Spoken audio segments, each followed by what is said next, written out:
కష్టపడి వాళ్ళ పిల్లల్ని భూములు అమ్ముకుని కూలి చేసి పిల్లలకి చదివిస్తే చాలా మంది పిల్లలకి ఉద్యోగాలు రావడం లేదు.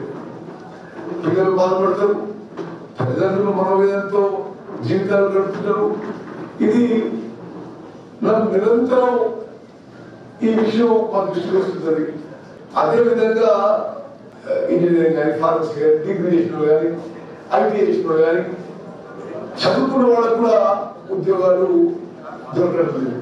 చాలా కారణం ఏమనుకోవాలంటే మనం మన ప్రాంతానికే ఈ ప్రెస్టీజియస్ కంపెనీస్ పిలిపిద్దాం, ఇక్కడే రిక్రూట్మెంట్ ప్రాసెస్ కి ఏర్పాటు చేస్తామని చెప్పి ఒక ఆలోచనతో ఉమ్మడి నల్గొండ జిల్లా నిరుద్యోగ యువతీ యువకుల కోసం నేను హుజూర్ నగర్ లో 25వ తారీఖున మెగా జాబ్ మేళా ఏర్పాటు చేసిన.